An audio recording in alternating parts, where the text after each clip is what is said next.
Hello everybody and welcome to my first parallel Rex Murphy deck.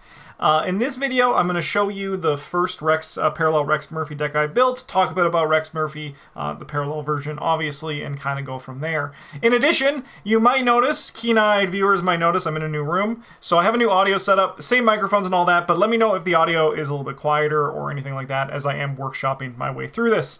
Anyway, why don't we dive in and get this show on the road? Notably, next week, there is going to be a gameplay of this deck in action, and this deck actually did do a really good job. While parallel Rex Murphy is not as strong as regular Rex Murphy, the effect is still actually particularly powerful. So, you might want to know what is his power. Well, 3-4-2-3 stat line, 6-9 for soak. As a reaction, when you would either place one of your clues on your location or add 2 curse tokens to the chaos bag, you do the other instead.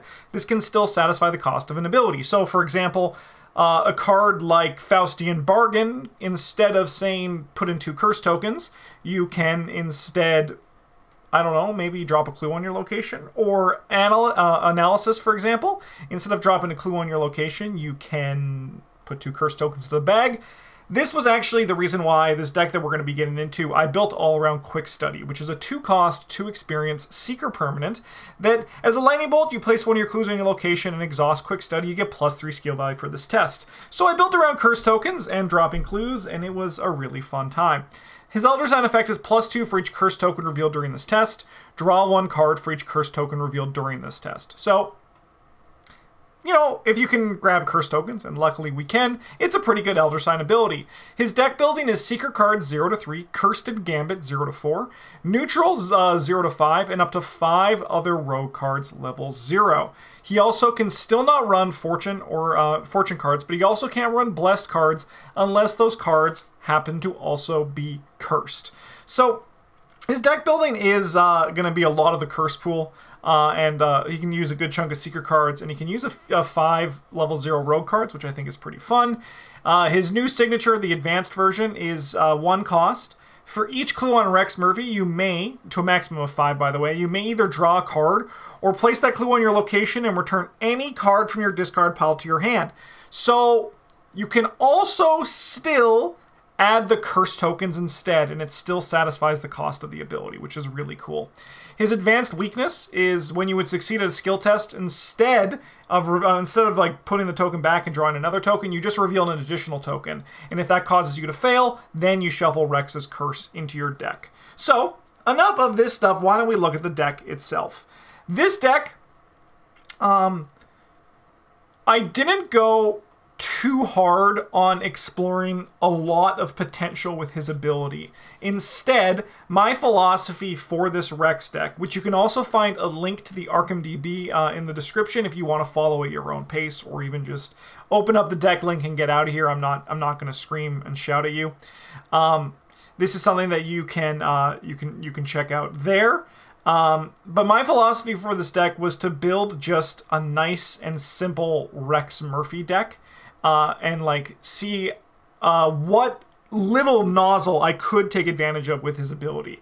As I said earlier, Quick Study was kind of like what I wanted to do the most with, so I was doing less of turning clues into dropping clues. Sorry, turning curses into dropping clues, but more taking the clue cost of Quick Study and turning it into curse tokens, and we were going to be building around curse tokens.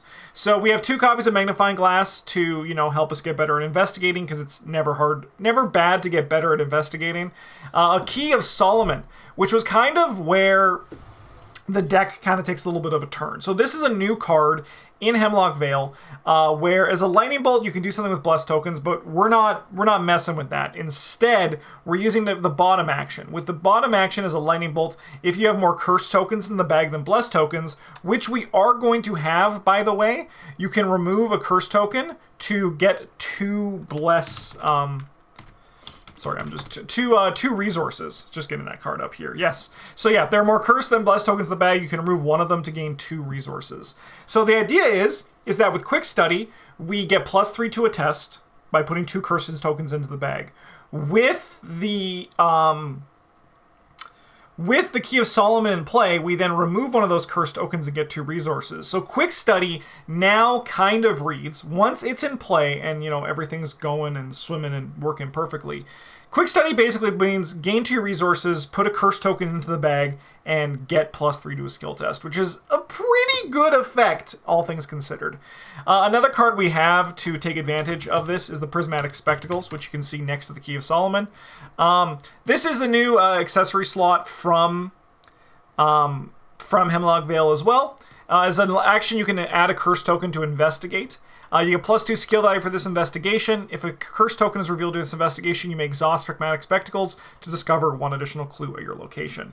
We're going to hop around a little bit to look at Favor of the Moon, which is how we're going to be taking advantage of drawing the cursed tokens when we want it. A big philosophy that I have for any of my Bless or Curse decks is you are not a Bless or Curse deck unless you are taking advantage of your tokens in some way. Otherwise, you're just playing with Bless and Curse tokens, but you're not a Bless or Curse deck unless you're Ancient Covenanting the tokens, Blasphemous Covenanting the tokens, or pulling the tokens with the Favor of the Sun or the Favor of the Moon. So that's what we're doing with this one. The Favor of the Moon is to help us draw those tokens for when we're doing the Prismatic Spectacles. Of course, you can kind of just hope and assume you're going to get there on your own with the Prismatic Spectacles, but it becomes a lot tighter of a package if you're taking advantage of them with Favor of the Moon. We have Leo DeLuca here because he is a level 0 rogue card, and I thought, hell, why don't I try this out and just give Rex a bunch of actions? I could have just played Dr. Milan Christopher, but I like the idea of trying out Leo DeLuca, and it was really fun to investigate 4 times a turn and just kind of like use Pathfinder to move around, which you can see on the top right of the image here. Research Librarian is to help us find our Key of Solomon, and then he is completely expendable when it comes to soak. He does his job, he finds the book, and then he dies, like any good librarian does. Just ask Eric. Quick Study is the permanent I've been talking about, the asset that I've been talking about for a while, and all the synergy that we have there. Our 3 permanent choices are actually pretty straightforward. We have False Covenant because we don't want to we don't care about the cursed tokens in our bag. Our philosophy is to try to get as many cursed tokens out, which is why I went with False Covenant instead of Blasphemous Covenant.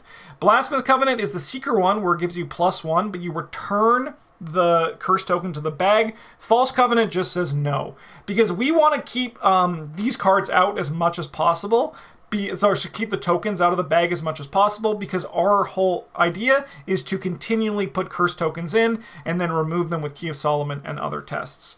Higher Education is here to help us, use our excess money with Key of Solomon to pass more tests, beat cursed tokens that we might be drawing, and it just works really well. Occult Reliquary is a new card from Hemlock Vale, which just gives you an additional hand, accessory, or arcane slot.